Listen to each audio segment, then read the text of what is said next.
బాగున్నానమ్మా. So ముందుగా హనుమాన్ జయంతి గురించి మాట్లాడదాం, దాని తర్వాత నెమ్మదిగా హనుమంతుల వారి గురించి కూడా మాట్లాడదాం. మొదటిగా హనుమాన్ జయంతి అసలు ఎందుకు జరుపుకుంటారు, విశిష్టత ఏంటి అసలు? హనుమాన్ జయంతి అంటే ముందుగా మనం మానవ భాషలో మాట్లాడాలంటే పుట్టడం, మనం ఎలా పుట్టామో అలా స్వామివారు ప్రకటితం అవుతారు. అంతకుముందే మంత్రదేవతగా ఉంటారు. ఆంజనేయ స్వామివారు ఈ చైత్ర శుక్ల పౌర్ణమి రోజున ఈ కేసరి తర్వాత మనకి అంజనాదేవికి పుట్టారు వాయుదేవుడి అనుగ్రహంతో. అయితే అంతకు ముందు చైత్రమాసం పుట్టక ముందు ఎక్కడున్నారండి అంటే సృష్టిలోనే విశ్వంలోనే ఉంటారు, మంత్రదేవతగా ఉంటారు.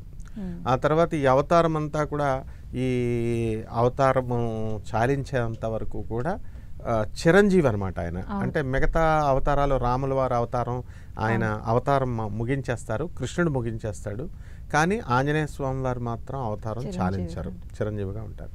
ఆ తర్వాత వైవస్వత మన్వంతరం జరుగుతోంది. ఇప్పుడు ఈ వైవస్వత మన్వంతరం అయిపోయిన తర్వాత ఆయన నవమ బ్రహ్మ అవుతారు.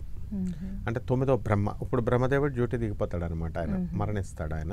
అంటే మనకి ఇప్పుడు 5 కలియుగ, కృతయుగము, త్రేతాయుగము, ద్వాపరయుగము, తర్వాత ఈ కలియుగము, ఇదంతా ఒక ట్రిప్ అనుకుంటే అలాంటిది 5000 సంవత్సరాలు కలిపితే ఒక సైకిల్ అవుతుంది. ఒక బ్రహ్మదేవుడికి ఒక పగలవుతుంది. అలా మళ్ళీ 5000 సంవత్సరాలు ఈ కలియుగాలు ఇవన్నీ 4 యుగాలు అయితే ఒక రాత్రి అవుతుంది. అలా కలిపితే 1 డే కంప్లీట్ అవుతుంది. అలాంటి 100 days. అలాంటిది మనకి 1 yearలో అలా 1 year అయ్యి 100 years అయితే అప్పుడు బ్రహ్మదేవుడు అవతారం ముగిస్తాడు, ఆయన మరణిస్తాడు. అప్పుడు ఈ మన ఆంజనేయ స్వామి వారు నవమ బ్రహ్మ అవుతాడు. సో ఇది ఒక సృష్టి నియమం. అందువలన ఆంజనేయ స్వామి వారికి బర్త్డే 2 సార్లు జరుగుతూ ఉంటాయి, జన్మదినోత్సవాలు. ఒకటి నేను చెప్పినట్టుగా చైత్ర శుక్ల పౌర్ణమి రోజున ఒకటైతే, మళ్ళీ వైశాఖ మాసంలో జరుగుతుంది, వైశాఖ బహుళ దశమి రోజున జరుగుతుంది. అంటే ఇప్పుడు రాబోయేది అదే వైశాఖ శుక్ల దశమి. దీన్ని ఆంజనేయ స్వామి వారి యొక్క జయోత్సవం అని కూడా అంటాం అన్నమాట. అలాగే ఇంకొక 2 ఫంక్షన్స్ కూడా జరుగుతాయి. అవును, నార్త్లో 4 సార్లు జరుగుతాయి. అదేంటంటే మార్గశీర్ష శుక్ల త్రయోదశి రోజున ఒకటైతే, మార్గశీర్ష అమావాస్య రోజున.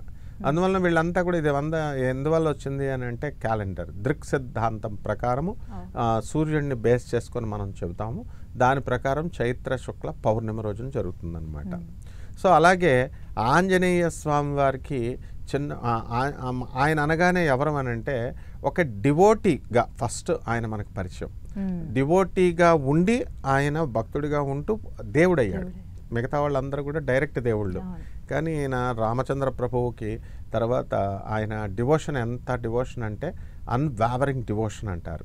ఇప్పుడు మనందరం కూడా భక్తి చేస్తాం, కానీ ఎవరికి కూడా స్థిరత్వం అనేది భక్తిలో ఉండదు. ఎవరికి, మన మానవులకే కాదు, ఏ దేవుడికి కూడా ఉండదు, దేవతలకే ఉండదు. అలా స్థిరమైనటువంటి భక్తి అంటే ఫర్ ఎగ్జాంపుల్ రామచంద్ర ప్రభువుని ఆయన ధ్యానిస్తున్నాడు. రాముడిని ధ్యానిస్తున్నప్పుడు మనం కూడా రాముని పూజ చేస్తున్నాం అనుకో, 100 రకాల ఫోటోల్లో రాముడు ఉంటాడు. ఎప్పుడు ఒకటే ఫోటో పెట్టుకోవాలా. మళ్ళీ రెండోది రాముడైనా కూడా రెండో ఫోటో పెట్టుకోకూడదు.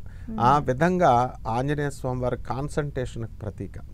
అందువలన ఆంజనేయ స్వామి హనుమాన్ అనగానే రీసైలెన్స్, లాయల్టీ అంటే నిజాయితీ, ఆ తర్వాత కరేజ్, స్ట్రెంగ్త్ అండ్ మెయిన్గా మిస్చీఫ్. ఇప్పుడు బాల్యంలో ఉన్నప్పుడు తొంటరవాడు అనమాట ఆయన హనుమాన్. ఆయన ఋషులందరిది ఆ మామిడి చెట్లు కాయలు కోసేయడం, వాళ్ళందరినీ ఏడిపిస్తుంటే నీ యొక్క బలాన్ని నువ్వు మర్చిపోగాక అని చెప్పేసి వాళ్ళ శాపం పెడతారు. అప్పుడు శాప విమోచనం అడిగితే కనుక అంజనేయ వీళ్ళంతా కూడా ఆయన బలాన్ని ఎవరైతే గుర్తు చేస్తారో అప్పుడు గుర్తొచ్చినప్పుడు ఆయన నిజస్వరూపం, ఆయన నిజబలం వస్తుంది అంటాడు. అంటే ఆయన ఎవరు అసలు? సాక్షాత్తు పరమేశ్వరుడే. పరమేశ్వరుడు ఎన్నో రూపాలు ఎత్తాడు. పిప్పలుడిగా పుట్టాడు, పిప్పలాచార్యుడిగా, ఆ తర్వాత దూర్వాసుడిగా, శ్రీకృష్ణుడి యొక్క కుమారుడైనటువంటి సాంబుడిగా పుట్టాడు. ఇవన్నీ పరిపూర్ణ అవతారాలు కాదు, కానీ ఆంజనేయ స్వామి వారిది పరిపూర్ణ అవతారం. అందువల్లనే ఇక్కడ ఏంటంటే డివోషన్కి ప్రతీక. అలాగే మనోజవం ఆర్ధతుల్య వేగం జితేంద్రియం బుద్ధిమతాం వరిష్టం వాతాత్మజం వానరయోధ ముఖ్యం శ్రీరామదూతం శరణం ప్రపద్యాన్నం. మనోవేగము అంటే ఒక ఎగ్జామినేషన్, ఒక క్వశ్చన్ పేపర్ ఇచ్చినప్పుడు 100 క్వశ్చన్స్ని 100 మినిట్స్లో మనం చేయాలి అని ఒక టైం లిమిట్ పెడతాం. ఆ టైం లిమిట్లో మనం స్టూడెంట్ పూర్తి చేసిన వాడికి, అత్యధికంగా పూర్తి చేసిన వాడికి మాత్రమే సెలెక్ట్ చేస్తాం. ఆ స్పీడ్ లిమిట్ని కంప్లీట్ చేసుకెళ్ళగేటటువంటి ఆ శక్తిని ఆంజనేయ స్వామి ఉపాసన ఇస్తుంది. ఏ స్టూడెంట్ అయితే హనుమద్ ఉపాసన చేస్తాడో వాళ్ళకి మనోజవాన్ని ఇస్తాడు.